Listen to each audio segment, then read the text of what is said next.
Hello నమస్తే welcome to Suman TV. ప్రస్తుతం మనతో పాటు లేస్ అకాడమీ ఫౌండర్ నరసింహ గారు ఉన్నారు. వీరితో ఈరోజు కొన్ని విషయాల గురించి మనం డిస్కస్ చేద్దాం. హలో అండి, నమస్తే. నమస్తే అండి. ఆప్టిట్యూడ్ టెస్ట్ అనేవి ఓన్లీ మనకు ఆ జాబ్ ఆర్ఎల్స్ ఏదన్నా స్టడీస్ బేసిస్ క్రాక్ చేయడానికే కాకుండా డే లైఫ్ లో కూడా ఉపయోగపడాలి అని. సో కామన్ గా నాకు వచ్చిన డౌట్ ఏంటంటే, చాలా మంది ఇన్వెస్ట్మెంట్ పర్పస్ కి ఐదర్ మెన్ అయినా ఉమెన్ అయినా ఎక్కువగా other than mutual funds or shares ఎక్కువగా గోల్డ్ లో పెడుతూ ఉంటారు.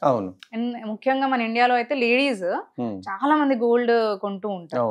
బట్ క్యాల్కులేషన్స్ అనేవి కొంతమందికి తెలిసి ఉంటాయి, కొంతమందికి తెలియవు అనమాట. సో ఇందులో మీరు చెప్పే కాన్సెప్ట్స్ లో మనకి ఏమన్నా ఈ డే లైఫ్ లో గోల్డ్ కొనేటప్పుడు సరిగ్గా ప్రాపర్ గా, అంటే వాళ్ళ క్యాల్కులేషన్స్ వేరే ఉంటాయి, వెండర్స్ క్యాల్కులేషన్స్ వేరే ఉంటాయి, అవి మనకి లే పర్సన్స్ కి తెలియవు. సో సింపుల్ గా మనం ఒకవేళ ఏమీ తెలియని పర్సన్ కూడా క్యాల్కులేట్ చేసుకోవాలి అంటే ఎలా ఉపయోగపడుతుంది అంట? మంచి క్వశ్చన్ అండి. ఎందుకంటే వేరే ఏది కొన్నా పర్లేదు, కానీ రియల్ ఎస్టేట్ కొనేటప్పుడు గోల్డ్ కొనేటప్పుడు లక్షల్లో డీల్ చేస్తుంటారు. సో సున్నాలు ఎక్కువే కొద్దీ మనం మోసపోవడం కూడా ఎక్కువ ఛాన్సెస్ ఉంటాయి. ఇప్పుడు మనకి ప్రాపర్ గా దాని క్యాలిక్యులేషన్ ఎలా చేయాలో తెలియకపోతే ఆ గోల్డ్ పర్సన్ ఏది చెప్తే అదే నమ్మాల్సి వస్తుంది. మీరు చూస్తే ఒక ట్యాగ్ ఉంటుంది, దానికి ఆ ట్యాగ్ మీద ఏదో రాసుంటాడు, రాసున్నది కూడా 90% ఎవరికి అర్థం కాదు.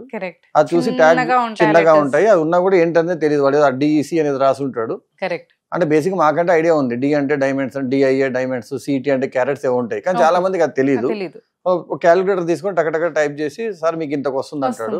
మనం మహా అంటే ఏం చేస్తాం, ఇంకేమైనా తగ్గిస్తారా చూడు బాబు, మేకింగ్ ఏమైనా తగ్గియండి, ఈ 2-3 మాటలు తెలుసు మనకి. యాక్చువల్గా ఎంత చేసినా తనకు తెలుసు, మనం ఎక్కడ బేరం ఆడతావో, మనకి ఏ లెక్కలు రావో కూడా తెలిసిన వాడు బంగారు షాప్ లో ఉంటాడు.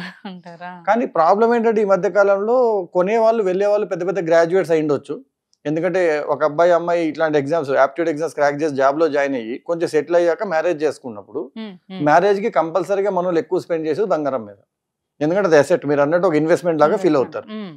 సో నేను చెప్పేది ఏంటంటే, ఇప్పుడు మీరు ఒక ₹1,00,000 బంగారం కొన్నారు, మీకు తెలియకుండా బంగారు షాపుడు మిమ్మల్ని 20% మోసం చేశాడు అనుకోండి, మీరు ప్రతి లక్షకి 20,000 పోగొట్టుకున్నట్టు. అది పోయిందని తెలిసినప్పుడు మీరు కొనుక్కొని వచ్చేసి ఉంటారు, పెళ్లి కూడా అయిపోయి ఉంటుంది. ఓకే, తర్వాత ఎప్పుడో 10 ఏళ్ళకి బంగారం వాల్యూ పెరిగి మనం పెట్టిన దానికంటే ఎక్కువ వస్తుందని ఆనందపడుతున్నాం, కానీ ఆల్రెడీ అక్కడ మనకి లాస్ అయింది. ఆ 20,000 మీద కూడా వడ్డీ అంతా లాస్ అయి ఉంటుంది కదా. సో వెరీ సింపుల్ కాన్సెప్ట్ ఏంటంటే, ఫస్ట్ మనకి క్యారెట్స్ అంటే ఏంటో అర్థం కావాలి. ఎందుకంటే మనం ఇప్పుడు గోల్డ్ రేట్ టుడే అని గూగుల్లో కొడితే 24 క్యారెట్ ఎంత, 22 క్యారెట్ ఎంత. సో తర్వాత మనకి ఎప్పుడైనా బంగారు దాని మీద సర్టిఫికేషన్ చూడండి అంటే 916 కేడిఎం అనేది ప్యూరిటీ సర్టిఫికేషన్. 916 అనేది మనకు నెంబర్ ఉంటుంది. సో బేసిక్ గా 916 అంటే ఏంటి అంటే, మీకు ఇచ్చిన బంగారు ఆభరణంలో 91.6% గోల్డ్ ఉంది. మిగతాదంతా కాపర్ వేరే యాడ్ చేసేందుకు గట్టిదనం కోసం. సో దాన్ని 22 క్యారెట్స్ అంటాం. అదే మీరు 24 క్యారెట్ గోల్డ్ అంటే 99.9% గోల్డ్ ఉంటుంది. మీరు ఇప్పుడు గోల్డ్ బిస్కెట్స్ కానీ ఇవన్నీ తీసుకున్నారనుకోండి, అవి 99.999 అని రాసి ఉంటుంది. 99.9% గోల్డ్ ఉంది దాంట్లో. దాన్ని మనం ఆర్నమెంట్స్ గా చేయడానికి పెద్దగా వాడరు, ఎందుకంటే అది ఈజీగా వంగిపోతుంది. గట్టిదనం కోసమే యాడ్ చేస్తారు. అదే మీరు డైమండ్స్ కొన్నారంటే 18 క్యారెట్ గోల్డ్ అంటారు. అంటే దాని ప్యూరిటీ ఇంకొంచెం తక్కువ ఉంటుంది.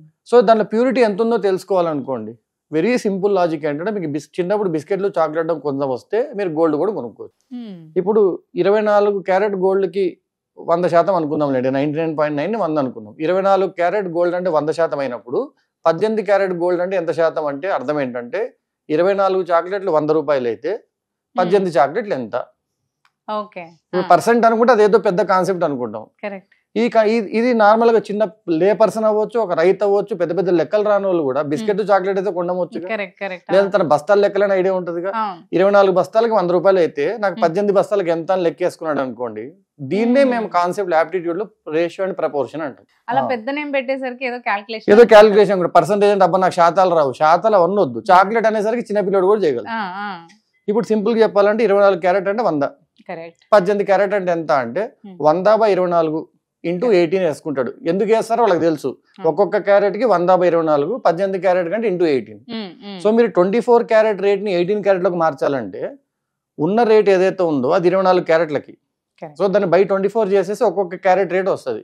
ఇంటూ 18 వేస్తే 18 క్యారెట్స్ వస్తుంది. ఇంటూ 22 వేస్తే 22 క్యారెట్స్ వస్తుంది. సో ఫస్ట్ మీరు ఏం చేయొచ్చు అంటే, మీరు 18 క్యారెట్ కొంటున్నారా, 22 క్యారెట్ కొంటున్నారా, ఆ సర్టిఫికేషన్ నెంబర్ కరెక్ట్ ఉందా లేదా. ఇప్పుడు 999 ఇంటూ 18/24 వేయండి. సో 18 క్యారెట్ కి ఏ నెంబర్ ఉండాలో ఉంటది, ఆ నెంబర్ అక్కడ ఉందా లేదా, ఉంది. రేట్ ఎంత వేస్తున్నాడు, ఈ రోజు ఫర్ ఎగ్జాంపుల్ నాకు 96,000 24 క్యారెట్ ఉంది. సో 24,000 క్యారెట్ కి 96,000 అయితే 18 క్యారెట్ ఎంత, లక్కీగా 24 నాలుగులు 96, అంటే నేను లెక్కలు చెప్తా కాబట్టి ఈజీగా. సో 18 నాలుగు 72,000 వేసాడా లేదా, దాని మీద ఎంత ఎక్స్ట్రా వేసాడో పర్సెంటేజ్ అదంతా అతను అదనంగా మేకింగ్ వేసినట్టు. సో ఇంత ఏందబ్బా 16% ఎక్కువ వేసావు, ఈ పర్సెంటేజ్ క్యాలిక్యులేట్ ఎలా చేయాలో కూడా మా పర్సెంటేజ్ కాన్సెప్ట్ లో ఉంటుంది. సో ఈ బేసిక్ గా శాతం ఎలా క్యాలిక్యులేట్ చేయాలి, ఈ రేషియో ప్రపోర్షన్ ఎలా క్యాలిక్యులేట్ చేయాలి తెలిస్తే మనకి ఎస్ఎస్సి బ్యాంకింగ్ టీసీఎస్ లాంటి జాబ్లే కాదు, రేపు పొద్దున నువ్వు ఒక షాప్ కి వెళ్ళి బంగారం కొన్నప్పుడు మోసపోకుండా ఉండగలుగుతావు. అది మోర్ ఇంపార్టెంట్ నాకు. ఒక స్టూడెంట్ కష్టపడి జీవితాంతం 2 కోట్లు 3 కోట్లు కష్టపడి కనుక్కొని దాపెట్టుకొని దాన్ని ఇన్వెస్ట్ చేసి దాంట్లో 20-30% తెలియకుండా మోసపోతే తను ఉద్యోగం చేసిందని ఎందుకు అంటే బంగారు షాపుడికి 40 లక్షలు ఇచ్చినందుకు అన్నట్టు ఉంటది. అందుకే పెద్ద అని చెప్పారు డబ్బులు ఎవరు ఊరికే రావని, కానీ వాళ్ళ ఊరికే వస్తుంటాయి, ఎందుకు మనకి లెక్కలు రావు కాబట్టి. సో నేనేమంటానంటే కొంచెం జాగ్రత్తగా ఈ లెక్కలు, అదే మన ఫార్ములా బేస్ నేర్చుకున్నాం అనుకోండి, దీనికి ఇది ఫార్ములా, దీనికి నీకు ఉద్యోగం వస్తుంది, కానీ వాడి చేత మోసపోతుంది, ఉద్యోగం వస్తుంది, మనం బట్ ప్రాక్టికల్ లో అది నాలెడ్జ్ ఉండదు ఆబ్వియస్ గా. సో నేను అనేది ఒక బ్యాంక్ ఉద్యోగం చేసేవాడికి లేదా ఒక ఐటీ పెద్ద ఉద్యోగం చేసేవాళ్ళు, ఆప్టిట్యూడ్ నేర్చుకున్నాం అనుకున్న వాళ్ళు, ఆప్టిట్యూడ్ ఎగ్జామ్ క్రాక్ చేసి వెళ్ళిన వాళ్ళు ఈ చిన్న చిన్న లెక్కల్లో మోసపోయారు అంటే వాళ్ళు ఆప్టిట్యూడ్ రియల్ గా నేర్చుకోలేదు. అండ్ రేపు పొద్దున వాళ్ళ పిల్లలకు కానీ వాళ్ళ పిల్లలకు కానీ చేసేటప్పుడు కొన్ని జనరేషన్స్ మోసపోతాయి, ఎందుకంటే వాళ్ళకు కూడా ఈ లెక్కలు రావు. ఈ పర్సెంటేజెస్ అయినా మనకి గోల్డ్ లోనే కాదు, డైలీ లైఫ్ లో చాలా చోట్ల అసలు ఈ రేషియో ప్రపోర్షన్ అనే కాన్సెప్ట్ లేకుండా మీరు ఏది కొనలేరండి. ఇప్పుడు వెళ్తారు మీరు 4 యాపిల్స్ 140 అంటాడు, 2 యాపిల్స్ ఎంత అనేది లెక్కే కదా. ఈ బేసిక్ లెక్కల్ని వాడు ఆప్టిట్యూడ్ అని పేరు పెడతాడు, అంతకంటే ఇంకేముండవు. ఏదో పెద్ద మన మార్స్కి వెళ్ళిపోయి వీనస్కి వెళ్ళిపోయి చేసేది ఏముండదు. రోజువారీ లెక్కలు ఏవైతే ఉంటాయో వాటి నుండే కాన్సెప్ట్స్ తీసి ఈ రోజువారీ లెక్కలు డీల్ చేయడం నీకు వస్తే చిన్న చిన్న ప్రాబ్లమ్స్ నువ్వు చేయగలుగుతావు. అప్పుడు నువ్వు నిజంగా జాబ్లో వచ్చిన ప్రాబ్లమ్స్ నువ్వు సాల్వ్ చేయగలవు, కాబట్టి నీకు ఆ యోగ్యత ఉంది అని చెప్పి డిసైడ్ అవ్వడానికి ఎగ్జామ్ పెడతాడు. సో అందుకే మేమేమంటామంటే మీరు ఎగ్జామ్ క్రాక్ చేయడానికి యాప్టిట్యూడ్ నేర్చుకోవద్దండి, బేసిక్గా మోసపోకుండా ఉండడానికి లెక్కలు. ఇప్పుడు ఇస్త్రీ వాళ్ళు ఇంటికి వచ్చి డబ్బులు తీసుకెళ్ళినప్పుడు కూడా లెక్క ఉంటుంది. మనం పేపర్ పెన్ వాడితే ఇస్త్రీ అక్కడక్కడ నోట్తో లెక్కేసి వెళ్ళిపోతాడు, అంటే మనకంటే వాడే ఫాస్ట్గా లెక్కలు చేస్తున్నాడు. అలా అని వాడికి జాబ్ ఇవ్వలేరు, ఎందుకంటే వాడికి గ్రాడ్యుయేషన్ లేదు. సో గ్రాడ్యుయేట్ అయిన వాడు గ్రాడ్యుయేట్ కాని వాళ్ళకన్నా లెక్కల్లో బాగా ఉంటే అతనికి రావాల్సిన జాబ్ వస్తుంది. ఈ విధంగా ప్రాక్టికల్ అప్లికేషన్ కూడా అవుతుంది. సో ఈసారి ఎవరైనా బంగారం కొనేటప్పుడు ఈ చిన్న 18 క్యారెట్ 22 క్యారెట్ చూసుకొని ప్యూరిటీ ప్రాపర్ సర్టిఫికేట్ చూసుకొని ఈ చిన్న క్యాలిక్యులేషన్ 18/24 × 24 క్యారెట్ రేట్ వేస్తే వాళ్ళకి 18 క్యారెట్ వచ్చేస్తుంది. ఏమి తెలియని వాళ్ళు కూడా జస్ట్ సింపుల్ గా క్యాలిక్యులేషన్ చేయొచ్చు.